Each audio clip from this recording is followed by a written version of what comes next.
We're going to start our discussion.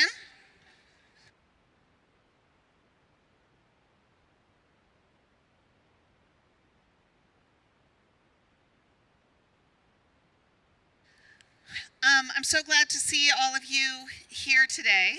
We have a fabulous and wonderful panel. Each one is going to speak, each person on it. Shh. This is like my 10th grade class, people. It's confirmation all over again.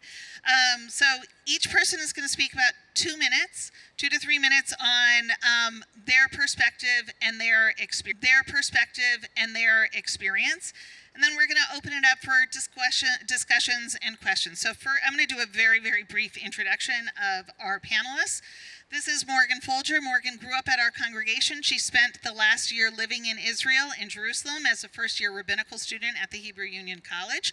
So she was there as everything started happening. This is Tamar Greener. Gotta change the spelling on that name. Tamar Greener. Tamar is an Israeli American who spent half her life living in Israel, half her life living here. Her parents are Israeli. All your grandparents are Israeli. And she just came back from spending the summer there. This is Uri Greener. This is her father. And he is one of the aforesaid Israelis. Brian Landsberg is a past president of our federation, a leader in the Jewish community, and also the head of the local J Street chapter for this larger Sacramento area. And Jennifer Kaufman, a past president of our congregation, who's the current chairperson for the North American Board of the Union of Reform Judaism. Whew. Which means the top-ranking lay leader for the reform movement in North America. And so each of them are going to be speaking from their own perspective about not just what's happening there, but why is it important for us to be engaged right now in Israel. And I'm gonna ask Tamar to lead us off to talk to us about her experience there and why she's so passionate about this. Is it working? Okay. Hi. So I really care about what's happening in Israel, and there are a couple reasons for this. I have a lot of family in Israel, and I want them to have decisions, to be able to make decisions about their country, and I want them to live in a safe space. But also, something that all of us have in common is that we're Jewish, and Israel is like our homeland. And everyone here, if they don't feel safe, they should be able to come to Israel and feel safe. And we want that to keep on happening, so we don't want Israel to just be an ultra-Orthodox Jewish state. We want it to be open to every Jewish person to stay safe there. So, Tamar, for your mitzvah project, Tamar is going to be celebrating becoming a bat mitzvah here at the congregation later this fall. You chose to spend your Saturday nights in Israel because Tamar was in Israel all summer long with her family. To spend your Saturday nights protesting in the massive marches that we've seen. Can you tell us a little bit of what that was like? So first of all, the first thing I noticed when I came there the first time was a lot of people and a lot of flags. There were, on average, I think, 150,000 people at every protest that I went to in Tel Aviv. And that's 1.6% of the population of Israel. And I know that doesn't seem like a lot, but if you took 1.6% of Americans, that would be 5,600,000 people.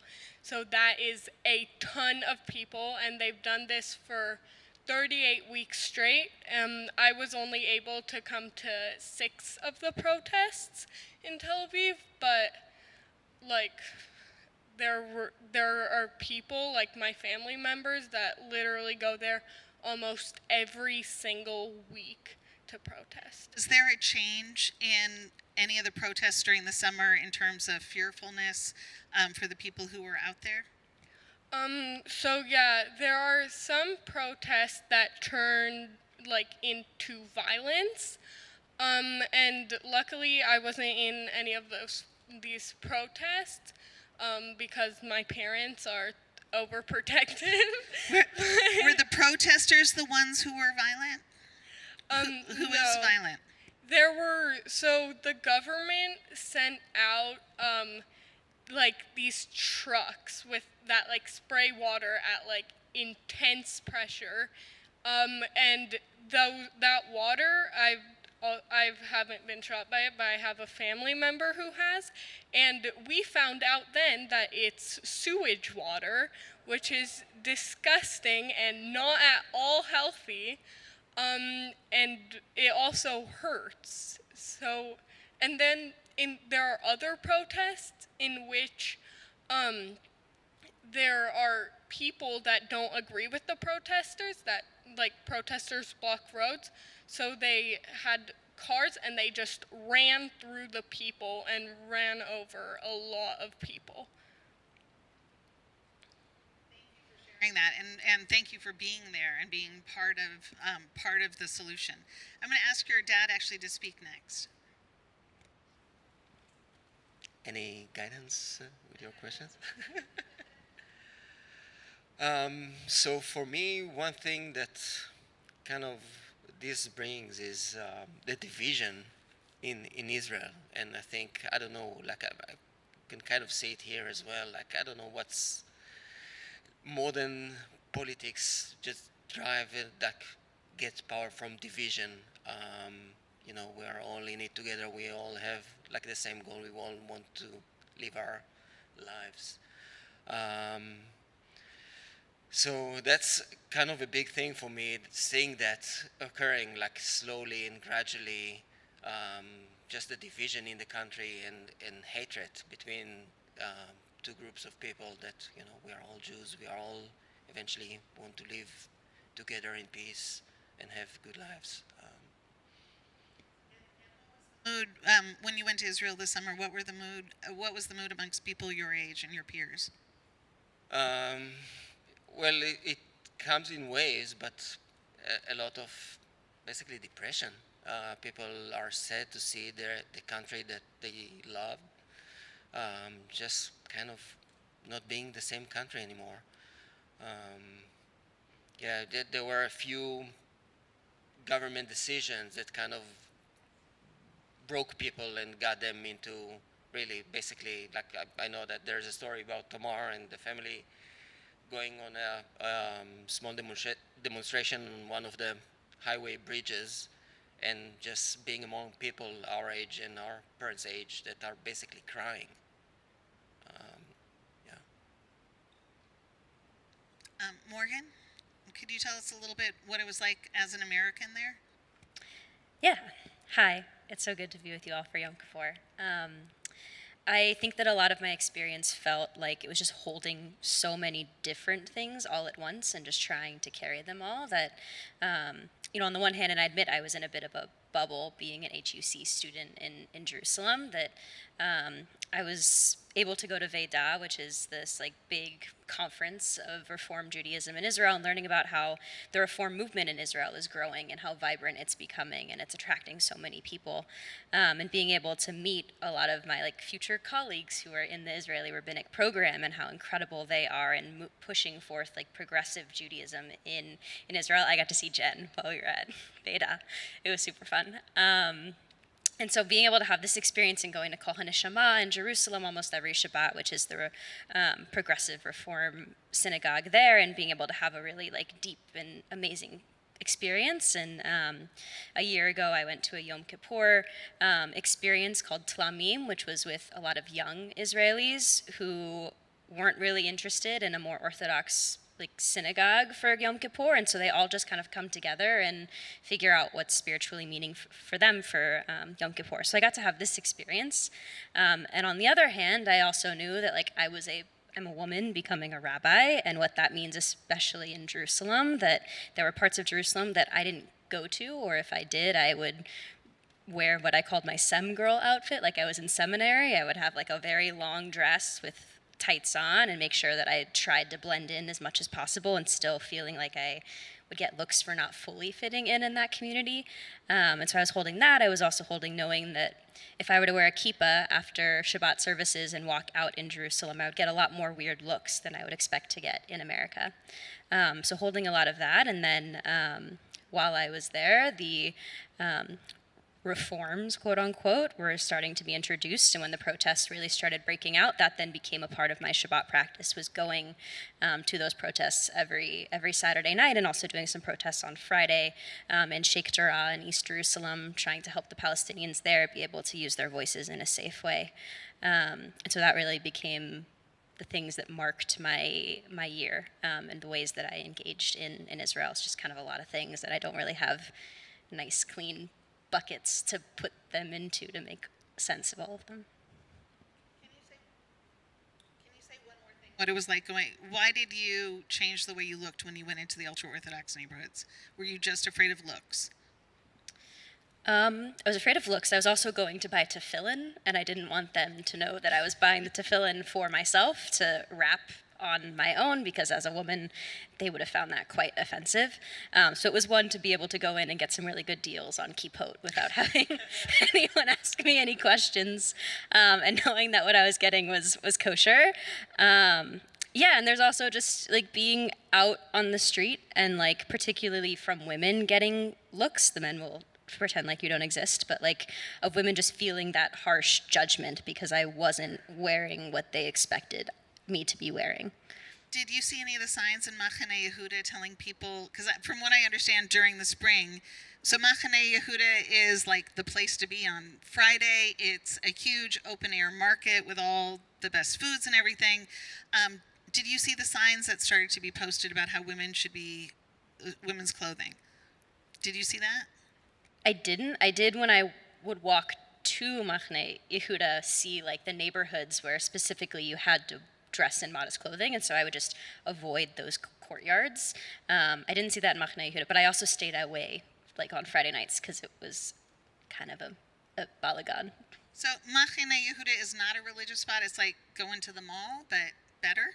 And in the spring, as this government started doing more and more, there were signs there that would say, like, what's the appropriate length of your skirt? And the appropriate length is down to here.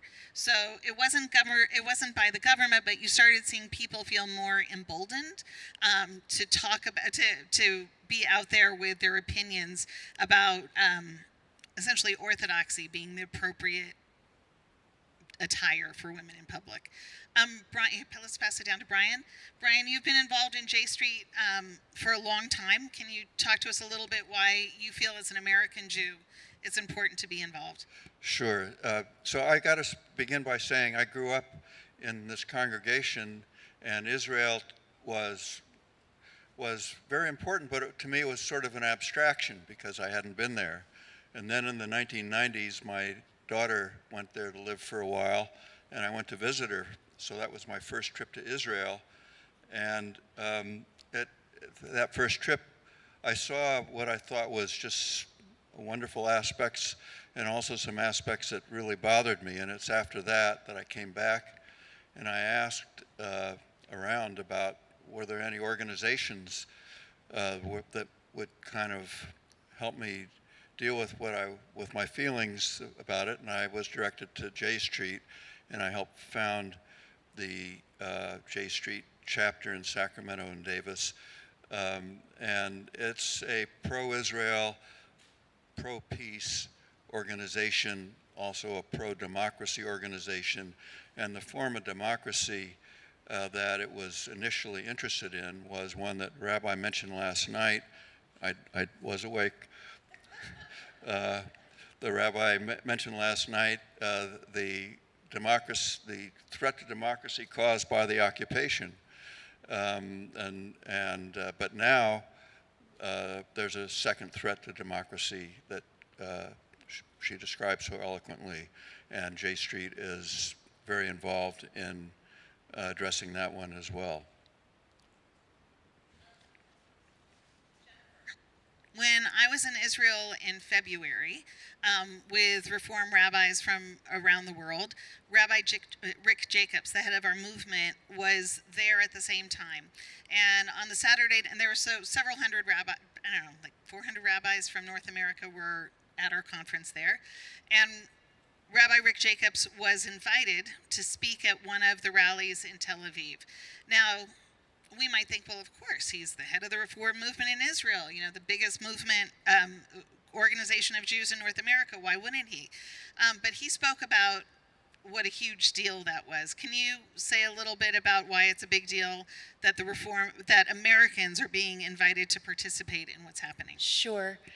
I don't know. There have been moments where I've been really proud to be part of something, but that was definitely one of them. Rabbi Jacobs was invited to speak at the rally in Tel Aviv. He was the first American invited to speak. All of the other speakers had been Israeli. He spoke in Hebrew. He gave an incredible speech, and the number of people who came up to him, and he's easy to spot if you remember from when he was here. He's about, 6'4" or something. He was a big guy. So it wasn't like he could slink off into the crowd afterwards. The number of people who came up to him to say todah, to say thank you for being there as an American, as a Reformed Jew, to support the Israelis on the streets was really, it was really overwhelmingly wonderful. We have worked, the URJ and the Reform Movement has worked for years in very, very close partnership with the Israeli Progressive and Reform Movement and with the Israeli Religious Action Center. And you all know the story of Rudy's Torah from here. I think most of you do. We have a Torah that we have lent to Women of the Wall to try to smuggle in for Rosh Chodesh services. We have supported them on, for years.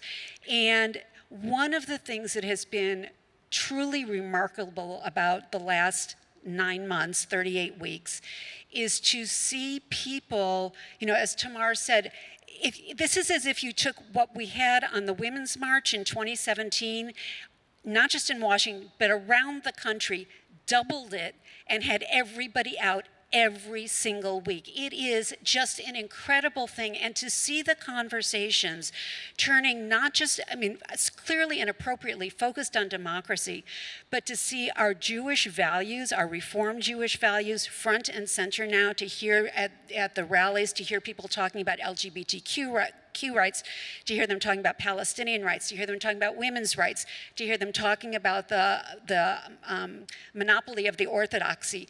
It's really pretty remarkable. That's the upside to all of this I can see. There is just this energy and this commitment to really trying to build the kind of society and the culture that we want to have in Israel.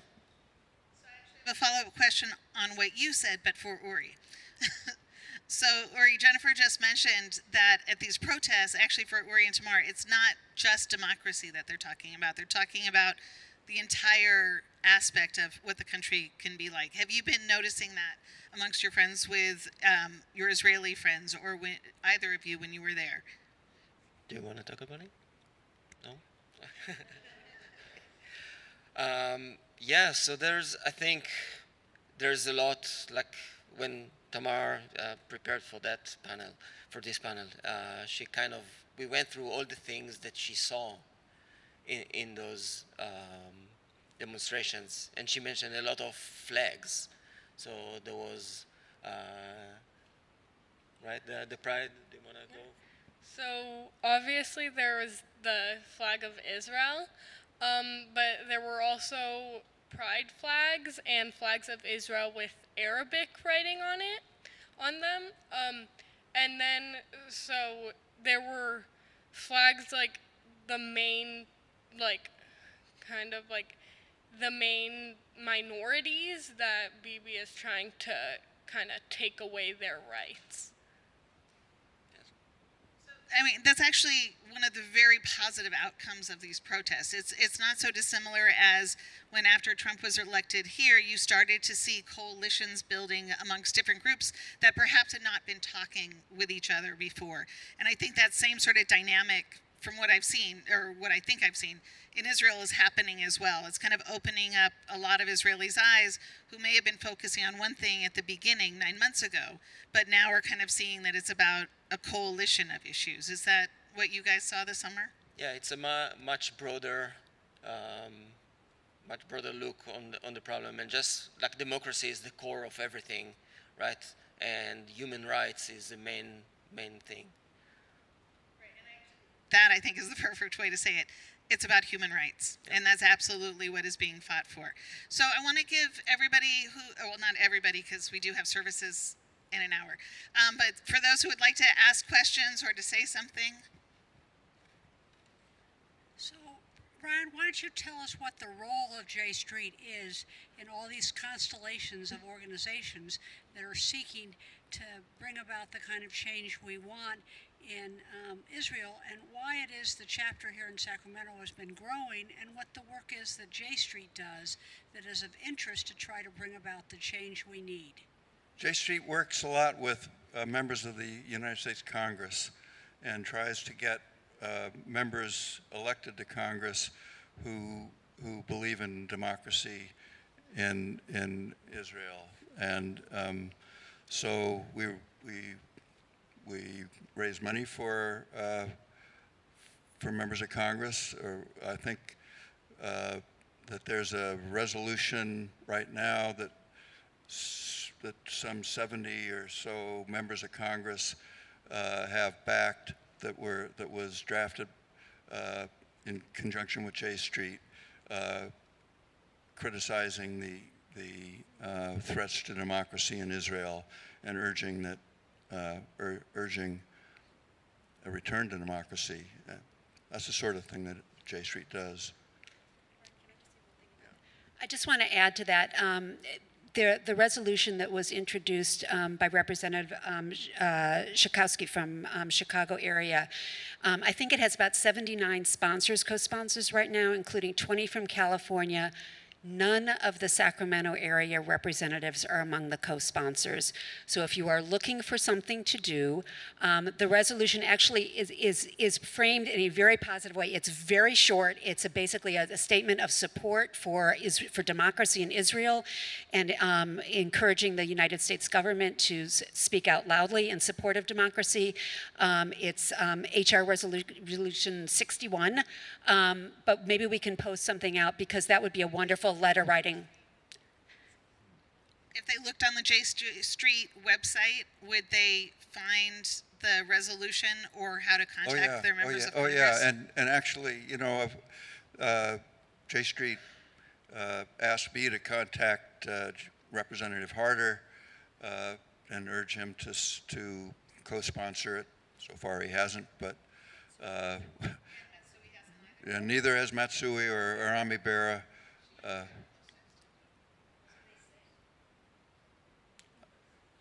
I don't know.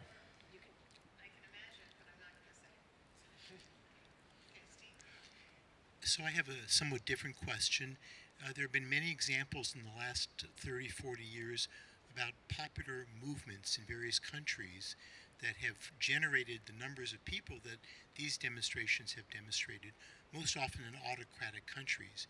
And what I'm really wondering is, does anybody envision that these numbers of people and all the pressure that they're applying are going to have any kind of leverage or actual change in the way that Netanyahu is viewing his government? Well, part of it is how does the U.S. government interact with the Israeli government, and we think that President Biden could have been a little more forceful when he met with Prime Minister Netanyahu recently. We've urged him, and President Biden generally has been very supportive of J Street, but this time I think he was sort of, I don't know, milquetoast in his. Well, so I want to approach the question from a slightly different way, and Lori, I'm hoping that you and Jennifer have more knowledge of the current government than I do, but I believe that the protests actually did enact some change. I believe there was some problems when, what's his name? When Gallant was fired, so there was the Ministry of Defense that said that basically we need to pause like all these new rules and have like a broader agreement on how we are going to face that. And Bibi eventually fired him, which brought a lot of people to the streets, basically going, blocking Ayalon, which is the main highway that crosses Tel Aviv. Yeah, like putting fires in the main highway. Think about like 80 and you have fires in the kind of like blocking the highway. And eventually Bibi kind of folded and, brought him back. And there was, again, so there are a few of those that the rising of the people kind of has a lot of force, or just the amount of people and the momentum that those demonstrations have. I think it's doing a thing. We'll need America's support because that's, Israel is still dependent on America, on the U.S. You want to say something? Sure. Also, I feel like the protests are definitely slowing Bibi down, because it's like another thing he has to take care of. Like, you can't just pass a law when you need to send police officers to the streets. Like, at one point, like his wife went to get a haircut in Tel Aviv, and and he sent 100 police officers to go and rescue her from the protesters. So it's definitely slowing him down. I think one of the things that's going to be really interesting to watch is to see how a movement that basically prided itself on the fact that it was a groundswell and there weren't organized leaders. There are now beginning to be organized leaders, and there are beginning to be conversations about how to turn a people's protest into a political action with candidates that are running for the Knesset, and how to build those kinds of movements forward, and how you transform something without it suddenly turning into a bureaucracy, which is what nobody wants to see that happen. But how to have this move and how it could be transformed into lasting changes in the political system. So that's sort of what I was going to ask about, because the government is a reflection of the elected officials, obviously. So how do we change the flavor of the government with candidates now that are more progressive and are, don't help Bibi create his coalition? We have one reform rabbi against how many others? So what can you do? What can we do to get candidates that are a lot more progressive? I don't think it's our job to get candidates. They're more progressive. I mean, and I think there are probably laws against that anyway. But I think the idea of helping in ways that we can to be supporting the organizations that we are partnering with, that we're working with, to be supporting the progressive movement in Israel, when I say progressive movement, the reform progressive movement and the conservative movement as well, to be supporting the Religious Action Center in Israel. All of those things help to build a climate in which those kind of candidates can come forward. And I think it's also important, and Uri and Tamara, I want to hear from you on this, but I think it's also important to realize that there are so many parallels between what happened here in 2016-17 and what's happening in Israel now. The number of people who I have heard of, this is all anecdotal, but people who I have heard relatives of who said they didn't vote the last time because they really didn't think it was going to be important, it wasn't going to make a difference. Judicial reform was nowhere on anybody's agenda in the election. That came up after Netanyahu came in. And I think nobody quite expected Smotrich and Ben-Gvir to have positions of actual authority and being given private militias. So I think there was sort of this awakening on the part of people that voting does in fact matter. Yeah, I'll agree with that. And also, I like to see stuff as as a pendulum. And it feels like many people, even from the right wing, thinking that the pendulum just went, whoa, that's crazy, that's way too high, and things hopefully next election we'll go back to at least toward the center. Yeah. No, probably three. Well, yeah, it's four, yeah, 4 years. Yeah. And then also, um, the 3 years, they can, like, he can, he has the power because Israel doesn't have a constitution. Bibi has the power to take away the voting because he can lower the Supreme Court's power to and make it only people he likes, and then he can try to pass that law, and if it's only people that agree with him and have the same political beliefs as him, then he can just continue with this forever. And also, if there when there is a next election, um here, presidents can only like be president for 8 years, but in Israel that also isn't a thing. And so he has been, I don't know how long he has been prime minister for, but a very long time, I think. Yeah. On and off for 20 years.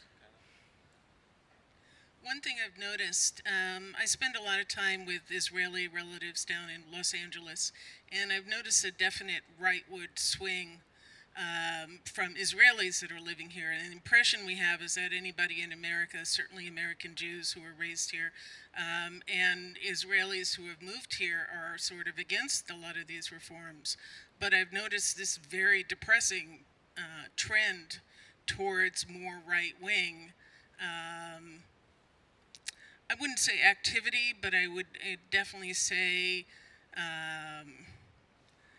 it has an attractiveness which I don't understand, frankly, and I get very angry about because it lessens just all of us, everything it brings to the table. And unfortunately, some of these people are in my own family, and we have a grandchild who is in the LGBTQ community, except we can't tell them because we're afraid of what might happen. She's a young, impressionable girl, and so we're keeping it kind of quiet to protect her, and yet this is her grandfather. Have you noticed that amongst Israelis abroad as well, as being more conservative, more pro-Bibi, or any of that? In general, yeah, you can feel that, but and yeah, I'm just thinking like that. It seems like there are specific groups in Israel, and like the left wing tend to be more quiet, and the right wing tend to be more rhetoric, like use more. Oh, sorry. Yeah, don't have much to say. While I was there this past year, I also spent a lot of time every month going to Women of the Wall, and was able to see Rabbi there also. And one of the things that I noticed is that the rhetoric that the Orthodox men who like to shout at us as we're trying to pray, and the younger girls who are part of seminary programs who go there on field trips to scream at the progressive Jews trying to pray, was a lot of similar rhetoric that I would hear in the alt-right in the US. A lot of groomer language, or you're pedophiles, using this really incendiary rhetoric, being used by Israelis on the far right, against Reform Judaism or progressive Jewish values. You mentioned that the seminary girls are there on field trip. Could you explain that a little bit more? Yeah, so one of the quietest days I had at the Women of the Wall, I forget which, I think it was maybe in between Rosh Hashanah and Yom Kippur. I'm trying to remember exactly what day. Maybe it was just during Sukkot. But it was quiet, and there was no one bothering us, and we realized it was because all of the schools weren't in session, that a lot of yeshivot, the yeshiva young men, would go all together as part of their classroom experience, would go to the kotel, and just try and cause disturbance to the women of the wall, who are trying to just like pray for Rosh Hodesh. And you notice the same thing with the younger seminary girls, probably around like 13 or 14. Every time I go, I would start to recognize them. There were some girls who were there every single month. They would come to Rosh Hodesh, and it was like their one opportunity to like be aggressive and yell and scream, because they're Orthodox Jewish women who aren't allowed to do that in any other avenue, and really like take out their aggression and are able to really be that part of themselves, all directed at women of the wall, just yelling as loudly as they can, pretending like they're praying so the police don't move them away, shouting and doing whatever they can to try and disturb just people trying to observe Rosh Hodesh. I have a question for Tamar and a question for the rabbi. So Tamar, I know that you were involved in the protest this summer, so what was your experience like? So like I said, there were like a lot of people and a lot of flags, but there was also, it was very overwhelming in like all of the senses.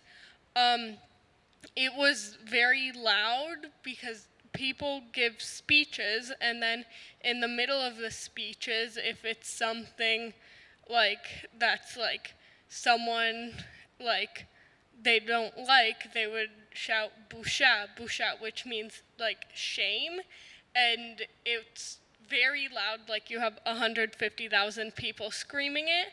And then there are also, I don't know what their name is, but they're like horns, and they're like, I, they're like kazoos, but like higher pitched, and they would like shout it out like that. And it was also overwhelming because of the emotions around. Like this was outside of Tel Aviv, but there was one day where they passed like a law that like really was like horrible. And so we went to protest, and I was standing on the bridge, like because it's dangerous on the road. And there were a lot of people that were really sad, and they were crying, so it was like overwhelming in that sense too. Were you scared? I I was honestly more scared of the bridge falling down because there were a lot of people on there. Like you could feel it like shaking because they were whacking flags on it. But I don't think I was scared because I knew that most of the protests I went to were legal. Because right now it's okay. They closed down the streets in Tel Aviv on Saturday nights to protest. And all of the protests that I went to that were not really illegal because we didn't break the law, but like they weren't like scheduled already. I was scared for other people, like, not myself, because I was like on bridges or on the sidewalk. There was also one day where like you could not get across Israel. It was on the same day where I was standing on that bridge. And so my uncle was going from Eilat, which is like at the bottom of Israel at the Red Sea. He was trying to get to north where my grandparents live, and he stopped at Tel Aviv because he could not get through, and he was like, well, I'm here, why not protest? And a car was like 2 feet away from him and like slammed through people. And there were so many people there that the data and cell phone reception was not good, so we didn't know like what happened to him. And then, Rabbi, were you scared when you were at the wall? I wasn't scared because I have no problem fighting if somebody was going to come at me.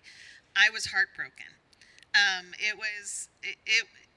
It was so surreal to see like 13, 14-year-old girls with such hatred in their eyes, and I think that's what scared me. What scared me was the future of Israel, that these children are being taught to hate, and they are being like, I mean, brainwashed, like in a cult, to really hate. And I had never, I think where you talked about like the division, to see that in Israel was shocking. It's kind of what we saw right before Yitzhak Rabin was assassinated, where you saw this fissure. And I think before that, for most of us, the idea of Jews attacking other Jews seemed ridiculous.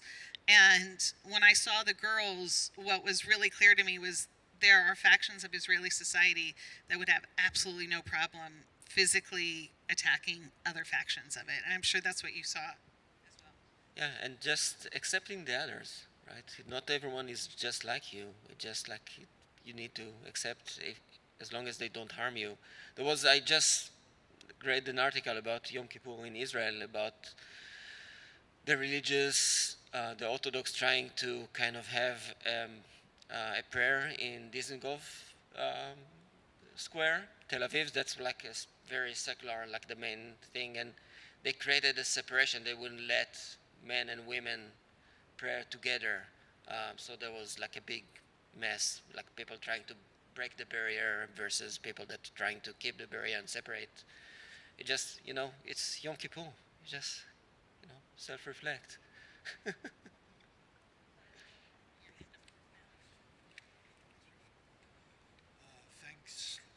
Thanks to all of you. Is that working? I really appreciate the fact that the protest crowd represents a very broad coalition of people, and they're there for many reasons. Obviously, concern about democracy in and of itself, issues about individual rights for LGBTQ and other minority groups, including Palestinians, the monopolistic orthodoxy and pluralistic issues that need to be dealt with. I do understand that there are people that are out there protesting because of settler violence and pogroms that have, been essentially affected on Palestinian villages. This is where I get lost, and I'm hoping you can all talk about this both in the real world and, in practical terms and conceptually. Being opposed to settler violence, being opposed to pogroms is not the same thing as dealing with the occupation in a straightforward way. When you see people at the protests and they're talking about Palestinian rights, are they talking about the safety of Palestinians? Or are they talking about ending the occupation? When you're talking about democracy, do people talk about democratic self-government in the West Bank? If they're not talking about those things, how are we going to get them to talk about these things? Just give me a minute. I'll do that in a minute.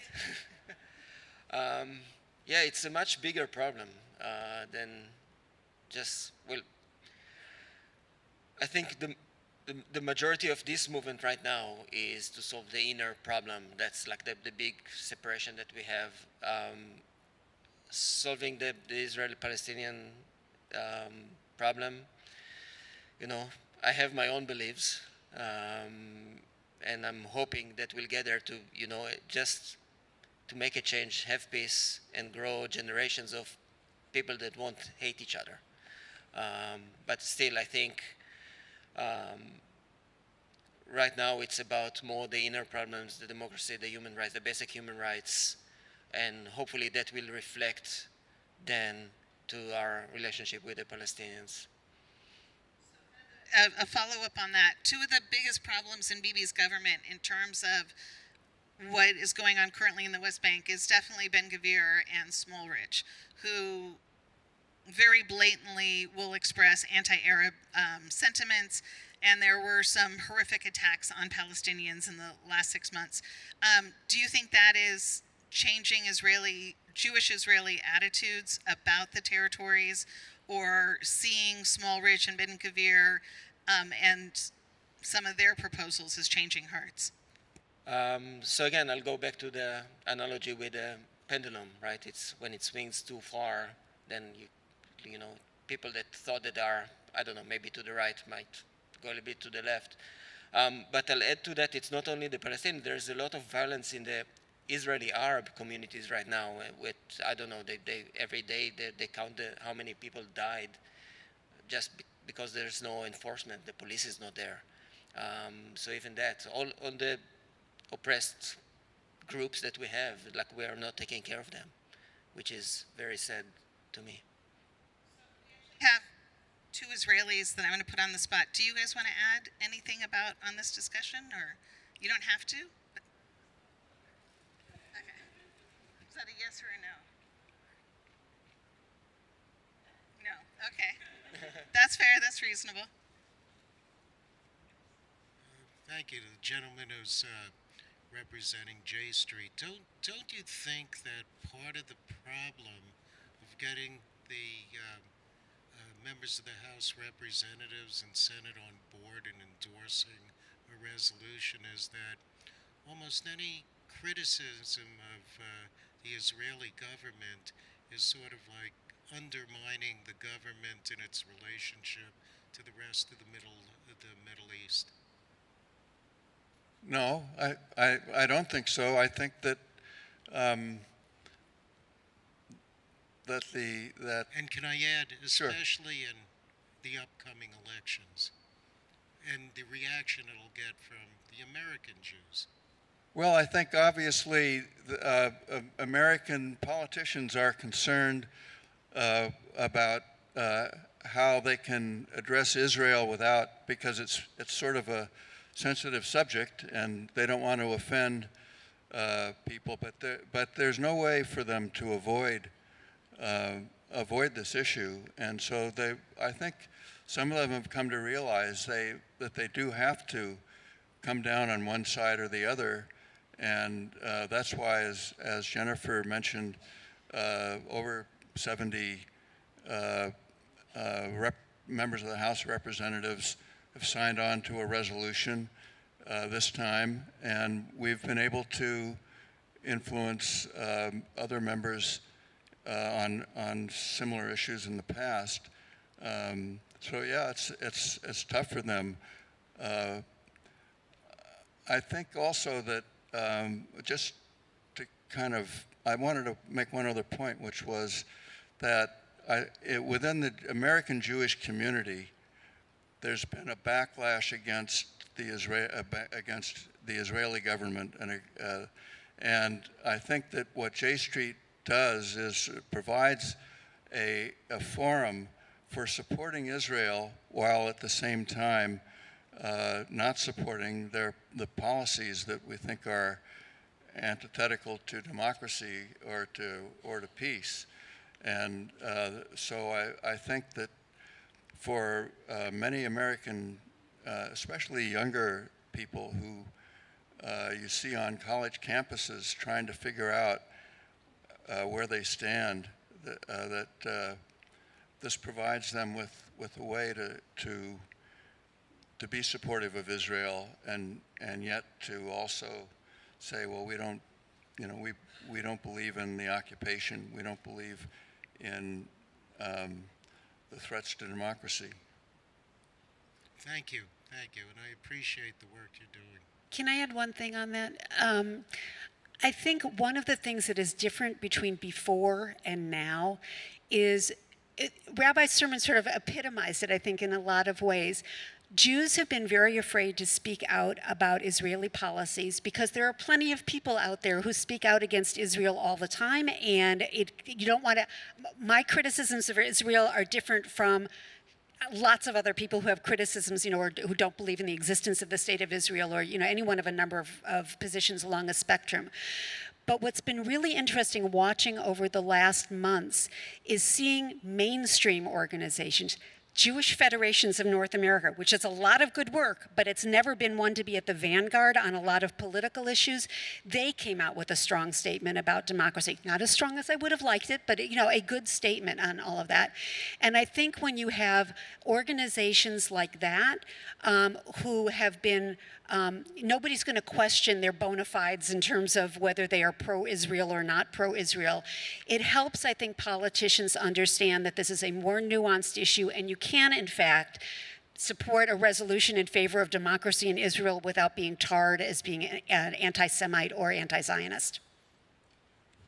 I just want to add one thing. The rabbi mentioned last night that a few years ago, a couple of leaders of the Jewish community were flagellated because of their positions about Israel. I see one of them sitting over there, and that's not happening now. Nobody has been calling me a self-hating Jew because I'm supporting J Street. That's a big change. And I think a lot of rabbis are also speaking out for multiple reasons. Our Jewish values, our core teachings from the Torah teach us that you cannot stand idly by. That when you see somebody on a self-destruction course, when you see somebody doing something abhorrent, we are obligated to step in. And what is going on with the judiciary in Israel is more than abhorrent, it is also self-destructive. So one of the things that protects Israel right now in the world is that it has an independent judiciary. If you take away an independent judiciary, then there is no stopping world courts from charging Israeli leaders or Israeli soldiers, which is basically the whole population, with war crimes or other things that they would like to do. Israel has been protected from that because it is a democracy, because it has an independent judiciary, and it abides by internationally recognized laws. So if a soldier does something that crosses the lines or is illegal, both according to Israeli law and world law, there's consequences. There's a legal system.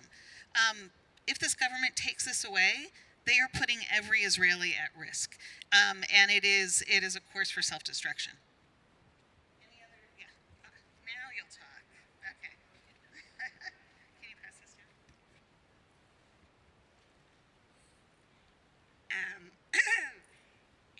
We live in Israel. We divide our time. Okay. My husband and I and all our family have been very active in the protest movement. In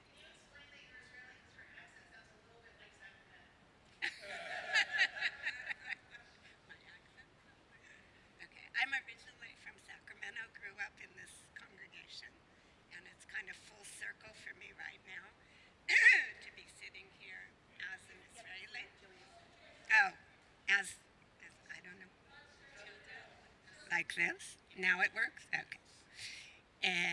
Very emotional for me on many levels. I grew up in this congregation, married an Israeli, and have lived in Israel for nearly 50 years. And the last several years dividing our time between Sacramento and Netanya. Very emotional for me to see our son-in-law and our granddaughter on the stage, becoming a part of this congregation, and a search for their identity. Who are we all? Are we Israelis? Are we American Jews? But what's going on in Israel, I think,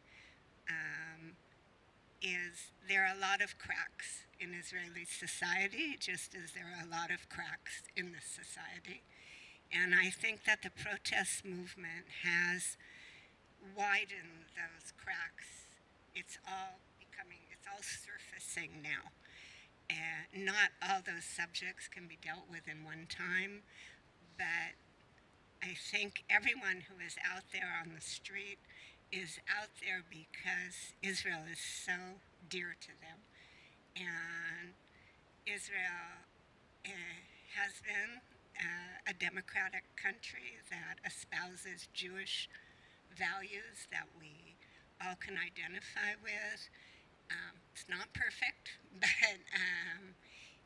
that all is on the verge of, on the edge of possibly falling apart, collapsing.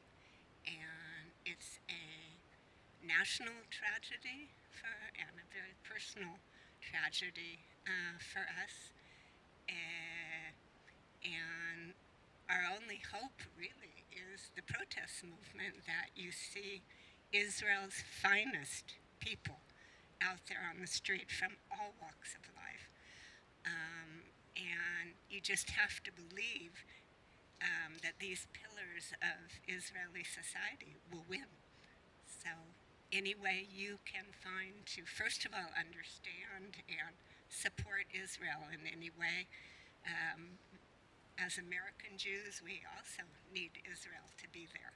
So these are challenging times, and let's hope things are going to come around in some way. So. Anybody else like to ask a question or say something?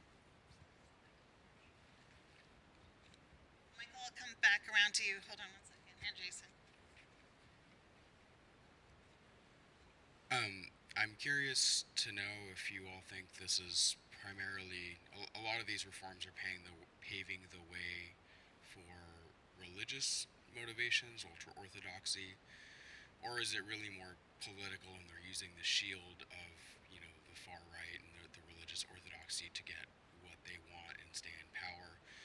And I'm really curious about that because having been to Israel, having spoken to a number of Israeli friends over the years, anyone who's not, part of the orthodoxy, there tends to be a sense of resentment. They don't join the military.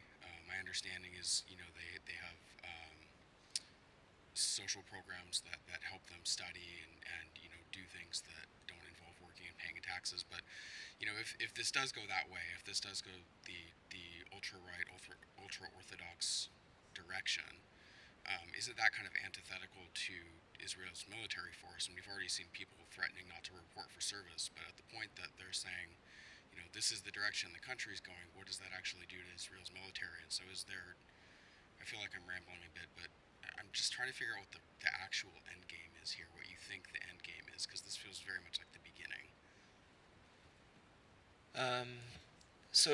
For me at least, my opinion, it's more the politics and the power, and just not having the Supreme Court. Basically, right now there is one of the rules. One of the things that the government is trying to change is the ability of the Supreme Court to call a law unlawful and basically not cancel it, but bring it back to the Knesset. So they'll need to rework and submit it in a different form. That's what started this whole movement, the whole demonstration movement, in trying to say, that we need to have some breaks and limits to the government. We cannot just, if they have the majority of the votes, that doesn't mean that they can do everything. Still, there should be someone who supervises that. But that came in a government that is right-wing with a lot of religious movements in it, and they push their agenda into the mix as well. So I'm going to do a follow-up question on that, and Jennifer, I'm hoping you might also respond to this. Some of the proposed changes that I mentioned last night are a repeal of the law of return for grandparents as well as Shabbat laws. You and I know what the Shabbat laws are. Can you explain that a little bit, and how that, and I think that follows here about how those proposed laws will affect non-Orthodox Israelis? So there are a number of proposals that are pending, and we'll see whether they move forward or not. One of which, right now under the law of return, if you have one Jewish grandparent, you are eligible to come into Israel and make Aliyah.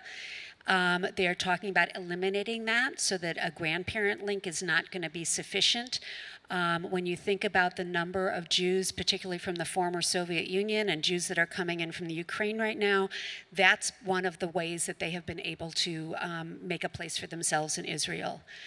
Right now, if somebody has a conversion outside of Israel, a non-Orthodox conversion outside of Israel, those are recognized. Right now, there's conversation about maybe they shouldn't be recognized. Any conversions in Israel would have to be done let me backtrack for a second. Non-Orthodox conversions by Reform rabbis are recognized in Israel for purposes of conversion. There's a law being proposed that would remove that recognition, and it's couched in terms of, the original way it was couched was you have to have an Orthodox conversion. Now they're saying, no, it just has to be approved by the governmental office that oversees conversions, and the fact that that is controlled by the Orthodoxy is irrelevant, and nobody talks about that. There are laws being proposed for Shabbat observance, whether buses can run, whether trains can run, what's going to be open, what's not going to be open, what you're allowed to do on Shabbat and not do on Shabbat. All of these are all proposals, and I think there are a million of them that are going there. There are kashrut inspections. I mean, you name it. There is legislation that's being proposed. So the fact that we're centered right now on the democracy issues and the judicial issues, just be aware, yes, that's incredibly important, and there's a lot more waiting to be introduced. And in terms of the conversion law, this actually affects Israelis more than it affects Americans, because if you are a couple trying to have a baby in Israel and you are a heterosexual couple, you can have IVF. There are ways to help you get pregnant. But if you are a gay couple in Israel, you do not have access to IVF or surrogacy or that sort of thing. So I've actually done a number of conversions over the last 5 years or so of Israeli male gay couples who come to the United States because they can have a baby here, they can't have a baby there, and then they have me do the conversion for the baby here so that the baby can be seen as Jewish in Israel.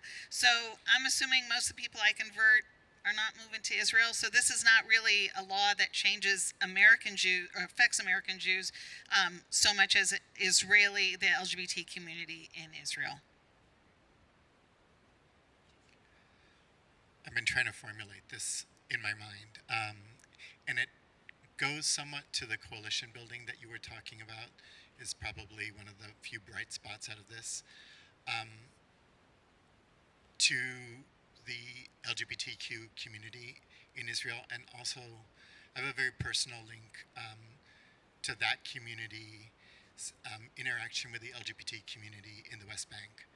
I have friends who have brought across Palestinians who would have died because of honor killings to Israel. I have a friend who went from the West Bank to Tel Aviv and now lives with his husband in Montreal. There is a niche underground network and underground railroad between particularly the gay male community in Tel Aviv and in the West Bank. And there is such a shudder going through my friends right now, because there are people that they have been working on for months, sometimes for a couple of years, to get them to safety. And what's going on with Bibi's government and the increasing both homophobia and anti-Arab sentiment is probably going to stop that. And lives will be lost. I just kind of wanted to give a little bit of a slice that a lot of people I don't think see. This is Israel as a democracy. That light shines in a lot of places that I don't think people really realize unless you know those communities. You've had your hand up for about a half hour.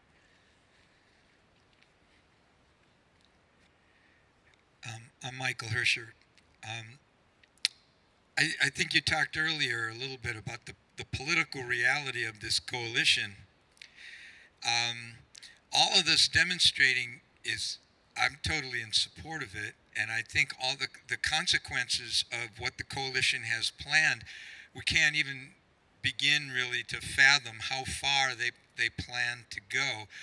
But I have a huge amount of skepticism that anything is going to break up this coalition short of a general election in 3 years, if in fact coalitions are being formed and people who formerly didn't think they had a dog in the fight are now getting in the game. So if the center of Israeli politics has now grown, because the left and the right are always going to be there, and they're always going to be barking at each other from extreme positions. But I don't see, I mean, Rabbi said it the other night in the sermon. She quoted from one of the main leaders of the coalition, who said, the people who are protesting against Israel are Israel haters. They are heathens. They're apikoros. They're people who want to destroy Judaism. There's no political discussion really that goes on. If they think they're in a battle with the devil, then the only thing that can solve it is for the political middle to grow, and it can't really express itself until there's a general election. I mean, I was assuming at some point some one of the Likudniks who aren't on the radical right, but who, for political reasons, have to stand behind Netanyahu, would have defected. And the coalition, which is not that much of a majority, was it 4 or 5 seats in the Knesset, that somebody of conscience would have knuckled under to the popular protest, the loss of business, the international criticism. But no, the coalition is holding together.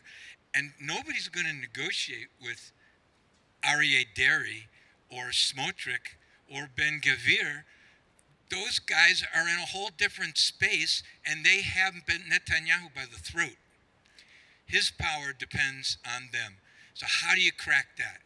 I think one of the things that's going to be really interesting, I share your cynicism on a lot of days, Michael, but I think one of the things that is going to be really interesting to watch is the Saudi stuff right now, where if the United States puts enough pressure and if others put enough pressure on the Israeli government, and if the Saudis put pressure on the Israeli government, which I don't have a whole lot of faith in what they will do given their lack of particular interest in the Palestinian issue to date.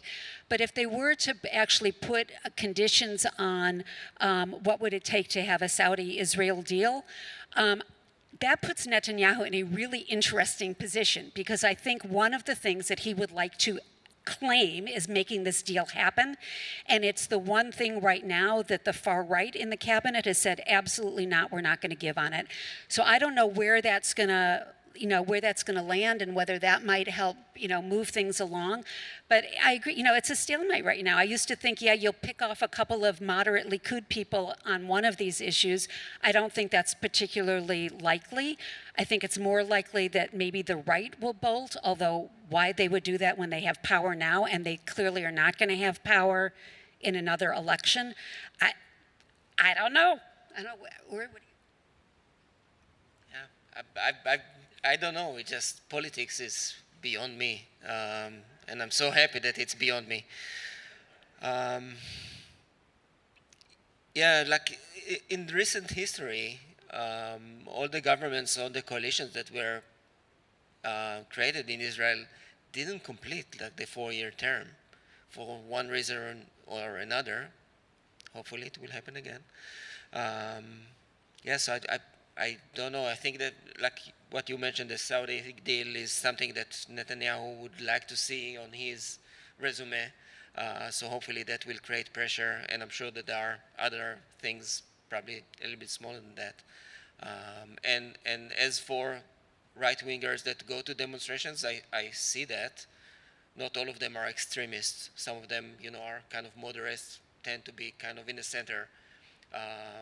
And they do show up to those demonstrations. Yeah, I also think we kind of have to take a long view of this. The short term doesn't look very good, but the long term, I'm looking over here at what the rabbi has put up, which is the declaration of the establishment of the state of Israel, and those people had some vision. And I have to believe that ultimately that vision will prevail. So you might come over and take a look at what it says. So that's going to be living in the lobby for the foreseeable future. So I hate to do this, but we need to start wrapping things up before I get in trouble with Nita, who's going to have to check in people. Yeah, because we're getting closer. So in a moment, we're going to conclude. Services will start up again at 2:45. If you are in the afternoon service, Nita, can you wave your arms? So Nita will be the person to check in with. But I want to first give each of you a chance to kind of make a closing statement. Is there anything you want us to do, think, because of this discussion? What would you think is the best thing for us to do to be able to support Israel? Oh, I heard money. Money is always good, but it's about where do you put it? Jennifer, or Brian, I'll start and then just because I have I have this. Join J Street. And if you want to learn more about it, you can go online. It's got a wonderful website.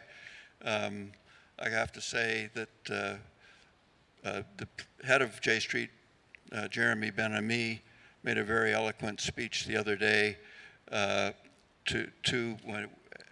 Netanyahu was, where he used the word busha repeatedly in a different way, I think, directing it at his policies. So anyway, join J Street. I think, there are a lot of things I think we can all do. I think reading a lot, subscribe to a couple of Israeli newspapers, get a sense of what's going on. J Street is wonderful. Join newsletters for the Israel Religious Action Center. It's iraq.org. Support the organizations that are there doing all the work on the ground. We have so many partners there. And I think bottom line for me is I'm again thinking about January of 2017, where my first inclination was to pull the covers over my head and just not do anything, and this is like overwhelming. This is so important, and the fact that a country doesn't always live up to the principles that you hope it stands for should be more of a prod for us to make sure that it in fact lives up to those principles. So as much as I hate this expression, I'm going to say it's a time to lean in. It really is a time to really care and show, learn, show, and support those who are really struggling to make sure that the values that we all espouse are reality on the ground. Yeah, so I would just continue, like, read and educate yourself and try to find those opportunities that you can make your voice be heard, not only here, but it echoes all the way to Israel. So I also get educated and educate others too. And about like what Jennifer said, leaning in, I'll give you guys a few suggestions on that because I know that that statement can be very overwhelming. I know there were protests in San Francisco. If you are available, you can join those protests. There are sometimes protests in the Bay, like around the Bay Area. If you're free, join them. They're run by Unacceptable with an X, not EX. So you can look at their website. And also, some of the things like I'm raising awareness that I've been doing, like I don't know how many of you noticed, I'm wearing a bracelet that says Demokratia on it. And there are also shirts, like I have one over here. This is the one my grandparents from that brought me from San Francisco.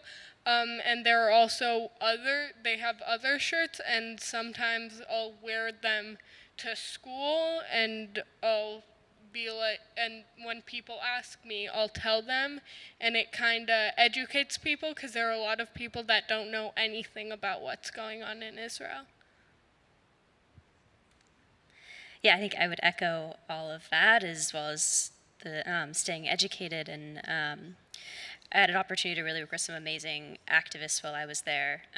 And there's so much good work that's happening on the ground, staying involved in what's happening in the World Zionist Congress and what the IMPJ is doing, and the Israeli Reform Movement in general. And also there are a lot of like really amazing activist groups that are working in Israel, and they're all on the internet, and you can like find them. I worked with Standing Together a lot, which was an organization I really appreciated. They try to bring Arabs and Jews together to talk about the occupation, and they're also there at every protest on Saturday night, making sure that's a part of the conversation. And so there's a lot to seek out and ways to help and support. And we can actually start here in the congregation. Jeff Rubinovitz is one of our co-chairs for our Israel committee. So keep your eyes open for our weekly newsletter to see when there's going to be discussions, talks. And tomorrow I'm hoping you're going to organize Busy to go down on one of the protests that Unacceptable has down in the Bay Area. So let's give a big round of applause to all of our speakers. So thank you all. Services are going to reconvene in 15 minutes.